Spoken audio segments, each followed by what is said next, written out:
अब आप सोचिए, कोई व्यक्ति मरने जा रहा है लेकिन नाचते हुए जा रहा है। हमारी सरकार नाच रहा है, मन में कहता है कि क्या सौभाग्य है मेरा, आज जाऊंगा। निज पराम प्रीतम देखी लोचन सुफल करी सुख पाई हो, सुफल करी सुख पाई। आज जाऊंगा, जिस दिन बाण मारे थे उसके बाद से आज तक देख नहीं पाया, आज अपने प्राण प्रियतम का दर्शन करूंगा मैं। और केवल दर्शन नहीं करूंगा, राम जी को देख करके अपने नेत्र को आज धन्य कर लूंगा मैं। क्या सौभाग्य है। पिछली बार तो केवल राम लक्ष्मण जी मिले थे, पता चला है इस बार सीता मैया भी उनके साथ है। प्रभु के साथ साथ मां का भी दर्शन प्राप्त होगा मुझे। फिर सोचता है, मैंने सुना है क्रोध में भी राम जी यदि मारते हैं ना तो उसको मुक्ति प्रदान कर देते हैं। निर्वाण दायक क्रोध जाकर, क्रोध से राम जी जिसको मार दे उसको मुक्ति देते हैं। मारीच कहते हैं मैं तो प्रेम से जा रहा हूं, इसमें तो कोई संशय है ही नहीं कि प्रभु मुझे मुक्ति नहीं देंगे। आज अपने हाथ से बाण चलाकर राम जी मुझे मारेंगे, मैं कितना सौभाग्यशाली हूं। और एक बात बताऊं, मैं हिरण बनकर आगे आगे दौड़ूंगा, अब पीछे पीछे हाथ में धनुष बाण लेके कौन दौड़ेगा? बोलिए, राम जी। मम पाछे धर धावत धरे सरासन बाण, आगे आगे मैं दौड़ूंगा, पीछे पीछे राम जी दौड़ेंगे। क्या अद्भुत भगवान की कृपा हो गई, पूरा जगत राम जी के पीछे दौड़ता है। आज राम जी मेरे पीछे दौड़ने वाले हैं, मेरे पीछे दौड़ेंगे। और एक बात बताऊं, मैं जब आगे आगे भागूंगा ना, लोग तो उनकी एक झलक देखने के लिए तरसते हैं। मेरा कितना सौभाग्य है, मैं आगे आगे दौड़ूंगा, अब बीच बीच में पीछे मुड़ मुड़ कर राम जी को देख लिया करूंगा। आज कई बार देखने का सौभाग्य प्राप्त होने वाला है। धन्य नमो समान। ये कौन कह रहा है? मारीच, जो मरने जा रहे हैं। राम जी मारीच को देखे तो तुरंत बाण नहीं मारे। कथा सुनिएगा, एक पात्र है रामायण में, जयंत इंद्र का बेटा कौआ बनकर आया, सीता मैया की पांव में चोंच से मार दिया था। राम जी चित्रकूट में बैठकर बाण चला दिए, वो भी कुशा का बाण, असली बाण नहीं था, कुशा का बाण था। चित्रकूट में बैठे बैठे चला दिए वो बाण। 3 लोग 14 भुवन घुमाया, किसको? जयंत को। राम जी आज पंचवटी में बैठ के मारते तो क्या मारीच को बाण नहीं लग जाता? लेकिन यदि राम जी तुरंत मार देते तो मारीच की अंतिम इच्छा का क्या होता कि राम जी मेरे पीछे पीछे दौड़ रहे हैं, मैं आगे आगे भाग रहा हूं। उसकी अंतिम इच्छा पूर्ण करने के लिए भगवान धनुष बाण लेके उसके पीछे दौड़ पड़े। बहुत दूर तक राम जी गए। ये क्यों? राम पुनीत प्रेम अनुगामी, ये प्रमाण है। प्रेम आप यदि भगवान को करिएगा तो भगवान आपके पीछे दौड़ेंगे। इसलिए कुछ न करिए, भगवान को केवल प्रेम करिए। कैसे करें महाराज? अपने जैसा प्रेम करिए। एक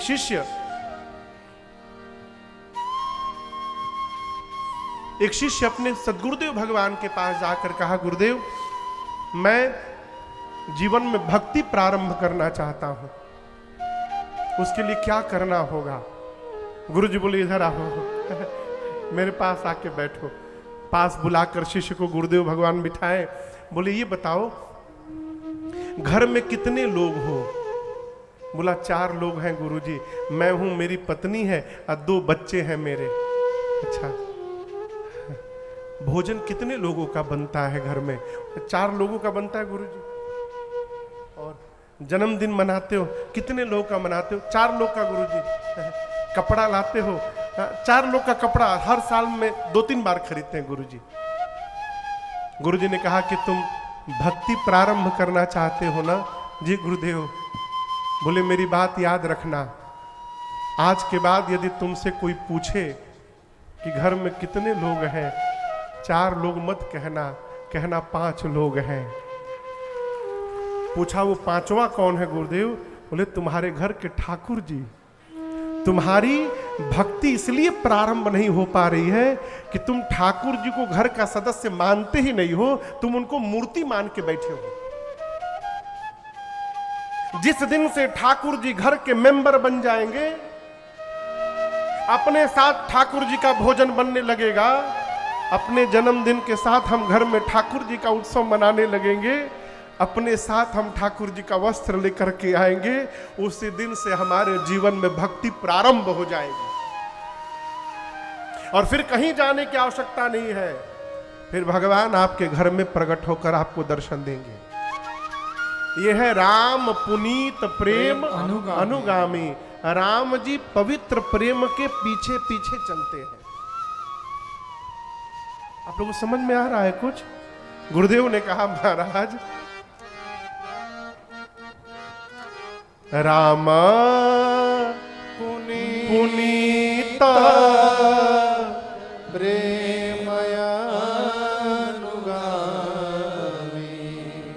महाराज आप मुहूर्त पूछ रहे हैं, मैं कह रहा हूं मुहूर्त पर राम का अभिषेक नहीं होगा। महाराज बोले क्या कह रहे हैं गुरुदेव? मैं सत्य कह रहा हूं, मुहूर्त पर राम का अभिषेक नहीं होगा। जिस समय आप अभिषेक कर देंगे वही श्रेष्ठ मुहूर्त बदल जाएगा। इसलिए तुरंत करिए, बेगी विलंब न करिए नृप साजिय सबुई समाज। सुदिन सुमंगल तब ही जब राम हो ही जुबराज। जिस क्षण आप राम का अभिषेक करेंगे वही समय श्रेष्ठ मुहूर्त में बदल जाएगा। तुरंत करिए। कब करिए? बोलिए। शीघ्र करिए, तुरंत। लेकिन चक्रवर्ती जी ने सोचा गुरु जी तो ठीक ही कह रहे हैं, परंतु मैं अब आज नहीं करूंगा, कल प्रातः काल करूंगा। कब करूंगा? कल। और इसी कल ने महाराज को बेकल बना दिया। रात भर में ही सारी रचना बन गई। और मैं आपको निवेदन करूं एक बात, राम जी के बन जाने में मेरी मां कैकेयी का कोई अपराध नहीं है। मां का तो कोई दोष ही नहीं था। वो तो मां ने जो कुछ भी किया राम जी के कहने पर किया। अब इसको गंभीरता समझिएगा। और आपको मैं क्या कहूं, हम कथावाचक लोग, हम जो कथा गाते हैं, हम कथावाचक लोग इस पीठ पर बैठकर और मां कैकेयी को न जाने क्या क्या न सुनाते हैं। देखिए, आप यदि परीक्षा में 100% नंबर से पास हो जाएं तो आपकी उपलब्धि को भुनाने के लिए बहुत लोग लाइन में मिलेंगे। हम ही तो पढ़ाए थे उनको, हम ही पढ़ाए थे उनको। लेकिन यदि भगवान न करे कोई फेल हो जाए तो कोई कहने वाला नहीं है कि हम ही उनको पढ़ाए थे। आपके लिए जीवन में जो कलंक लेने को तैयार हो जाए, आपके लिए वो भगवान के समान है, उसका सदैव आदर करिए। असफलता को कोई नहीं ओढ़ता, कोई नहीं ओढ़ता। मां कैकेयी ने जो कुछ भी किया राम जी के कहने पर किया। ऐसा कुकृत्य किया जग में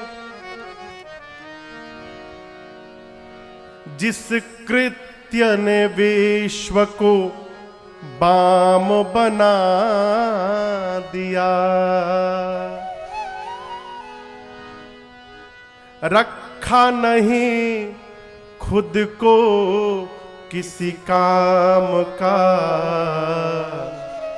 लेकिन राम को राम बना दिया है। लेकिन राम को राम बना दिया। आप याद रखिए, यदि राम जी बन न जाते, राम जी भगवान न बन पाते।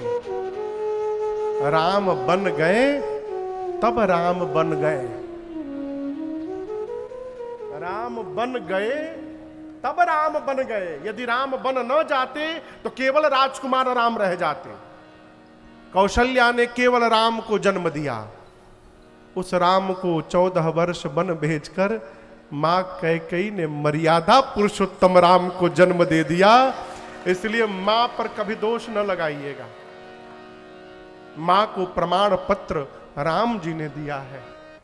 मां को प्रमाण पत्र भरद्वाज जी ने दिया है। भरद्वाज मुनि कहते हैं चित्रकूट में भरत जी से, किस बात की चिंता करते हैं, तात कैकेयी दोष नहीं। भरत जी कैकेयी का कोई दोष नहीं है। गई गिरा मति धूल, वो सरस्वती मति पलट के चली गई। राम जी कहते हैं भरत जी से चित्रकूट में, भाई दोष दे जननी जड़ते, जे गुर साधु सभा नहीं से। राम जी कहते हैं मेरी मां कैकेयी को जो दोष देगा, कौन दोष देगा? जो जड़ होगा, जिसने जीवन में कभी श्रेष्ठ और साधु की सेवा नहीं किया होगा, वो मां कैकेयी को दोष देगा। सरकार, अन्य रामायण में लिखा है कि बचपन में राम जी ने मां कैकेयी से एक वरदान मांगा। आपको सुनकर आश्चर्य होगा, जिस दिन मंथरा ने मां कैकेयी को बताया कि महाराज कल राम को युवराज बनाने वाले हैं, कैकेयी तो पहले मुंह बनाकर गई, चेहरा उतार करके, और गई जाकर कैकेयी मैया के कमरे में कोने में जाके बैठ गई। अब आपके घर में जो हमेशा नाचते कूदते आता हो और वो चेहरा उदास करके बैठे, आपको टेंशन होगा कि नहीं होगा? वही बोलिए। मां कैकेयी ने पूछा कि लक्ष्मण ने कुछ बोल दिया क्या मंथरा? इस पर भी मंथरा कुछ नहीं बोली। तब मां डर गई, उठ कर गई, मंथरा को पकड़ के बोली, मंथरा ये नहीं पूछा कि मेरे पति ठीक है ना, ये नहीं पूछा कि मेरा बेटा भरत ठीक है ना। मालूम है क्या पूछा मां ने? कैकेयी ने कहा, मंथरा मेरा राम ठीक है ना, महाराज ठीक है ना? कुशल राम महिपाल, भरत कुशल है ना, लक्ष्मण शत्रुघ्न कुशल है ना? पहले महाराज की अपने सिंदूर की कुशलता नहीं पूछी, अपने कोख से जन्म देने वाले भरत की कुशलता नहीं पूछी। किसकी पूछी? राम की कुशलता पूछी। कौन प्रेम करेगा हो इतना? जब मंथरा ने कहा कि आप महाराज के कपट को नहीं पहचान पाई, आपके महाराज ने कल राम को युवराज बनाने का निर्णय किया है, आपके महाराज कपटी हैं, मां कैकेयी ने मारा खींचकर एक चाटा मंथरा के गाल पर। कहा, घर फोड़ी, तेरी हिम्मत कैसे हुई मेरे सौभाग्य पर लांछन लगाने की? तेरी जिह्वा निकाल लूंगी मैं। मंथरा रोने लगी। मां की प्रिय दासी थी, मां को दया आ गई। मां ने कहा, मंथरा तू कह रही है कल महाराज राम को युवराज बनाने वाले हैं, पगली यदि तेरी बात सत्य है तो ये कैकेयी कहती है कल का दिन ही कैकेयी के जीवन का सबसे सुंदर दिन होने वाला होगा। मेरा राम युवराज बनेगा। मैं एक बात किसी को नहीं बताई हूं मंथरा, ये मां कैकेयी कहती है, लिखा है मानस में। मां कहती है ये बात मैं किसी को नहीं बताई हूं मंथरा, तुमको पहली बार बता रही हूं। मैं जब नित्य सवेरे पूजा करती हूं ना, तो मैं ब्रह्मा जी से नित्य एक ही वरदान मांगती हूँ कि हे ब्रह्मा जी, कृपा करिएगा, अगली बार जब मुझे जन्म दीजिएगा ना, तो राम को मेरी कोख से जन्म दिलाइएगा और सीता को मेरी बहू बनाइएगा। हो राम सी अपूत पतो। जो नित्य ब्रह्मा जी से ये वरदान मांगती है मां कैकेयी, वो मां कैकेयी राम जी को वन में भेजेंगी। कल्पना कर सकते हैं?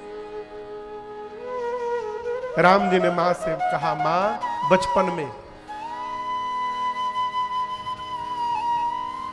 मैं जो मांगूंगा आप मुझे दोगी? मां ने कहा कि पूछ रहे हो, प्राण मांग कर देखो ना, प्राण निकाल करके दे दूंगी। तब राम जी ने कहा, मां प्राण मांग लूंगा तो आप मर जाओगी, मैं प्राण नहीं मांगूंगा। लेकिन एक बात है मां, जो मांगने वाला हूं ना, उसमें मरोगी नहीं, लेकिन मरे जैसी हो जाओगी। कोई भी तुमको परिवार में देखेगा नहीं, कोई तुम्हारा नाम नहीं लेगा, लोग तुमको भला बुरा कहेंगे। और तो और जिस भरत को आपने जन्म दिया है, वो भरत जीवन में दोबारा कभी आपको मां नहीं कहेंगे। सबकी नजरों से आप गिर जाओगी। मां सुनती रही। फिर कहा, ये बताओ, सबकी नजरों से गिर जाऊंगी, क्या राम की नजरों से भी गिर जाऊंगी? तब राम जी ने कहा, मां मेरी नजर में तो आप सदैव महान रहोगी, आप मेरी नजर से नहीं गिर सकती हो। तब मां ने कहा, राम जगत के नजर की परवाह किसको है? यदि आपकी नजरों में नहीं गिरूंगी तो आप जो मांगोगे मैं दूंगी। तब राम जी ने कहा था, पिताजी जब मुझे राजा बनाने का निर्णय ले, किसी भी प्रकार मां मुझे वन की ओर भेज देना। मां कैकेयी ने जो कुछ भी किया राम जी के कहने पर किया है। इसलिए जीवन में भूल कर भी मां को कभी दोष न दीजिएगा। आप सब जानते हैं, मां ने महाराज से 2 वरदान मांगे, राम जी के लिए 14 वर्ष के लिए वनवास, और उससे पहले भरत जी के लिए राज सत्ता। एक श्रोता ने हमसे बहुत पहले प्रश्न किया कि राम जी को ही यदि बन जाना था तो केवल राम जी का वनवास मांग लेती, अपने बेटे के लिए राज सत्ता क्यों मांग ली? क्या लालच नहीं है? ये लालच नहीं है। मां कैकेयी अपने कोख से जन्म लेने वाले भरत जी का परीक्षण करना चाहती है। मैं भी तो देखूं, जिस भरत को मैंने जन्म दिया है उसके जीवन में राजपद और राम पद आ जाए एक साथ, तो मेरा भरत राजपद की ओर दौड़ता है कि राम पद की ओर दौड़ता है। ये परीक्षण करना था मां को। आप सब जानते हैं, महाराज कैकेयी मैया से ये वरदान सुनने के पहले राम जी की सौगंध ले लिए थे। मंथरा ने सिखाया था, जब तक राम की सौगंध न ले मत मांगना। महाराज ने कहा, मैं राम की सौगंध लेता हूं कैकेयी, रघुकुल रीति सदा चली आई, प्राण जाहि मरु बचन न जाए। वचन नहीं छोड़ूंगा मैं, मांगो क्या चाहिए। मां ने 2 वरदान मांग लिए। उसी वरदान के परिणाम स्वरूप प्रातः काल सजीवन साज समाज सब बनिता बंधु समेत, बंद विप्र गुर चरण प्रभु चले करी सबही अचेत। सुमंत जी, दशरथ जी के कहने पर सुमंत जी रथ लेकर गए। राम जी, लक्ष्मण जी, सीता जी रथ पर बैठे हैं। अयोध्या की पूरी प्रजा रथ के पीछे दौड़ने लगी पागलों की भांति। पहले दिन एक नदी है तमसा नाम की, तमसा नाम के नदी के तट पर विश्राम हुआ है। प्रातः काल मध्य रात्रि में राम जी सोचे, यदि इसी प्रकार अयोध्यावासी मेरे पीछे पीछे चलेंगे तो पिताजी के वचन का निर्वाह कैसे करूंगा। मध्य रात्रि में अयोध्यावासी को गहरी निद्रा में सोता हुआ छोड़ करके और भगवान सुमंत जी से बोले कि तात खोज मारी रथ हाकहु ताता, रथ के पहिए के चिन्ह को मिटा करके आप मध्य रात्रि में चलिए। पूरी प्रजा को सोता हुआ छोड़कर भगवान आगे चले और दूसरे दिन तीसरे पहर दिन के राम जी सीता सचिव सहित दो भाई, सीता सचिव सहित दो भाई, सिंहवेरपुर पहुँचे जाए, श्रृंगवेरपुर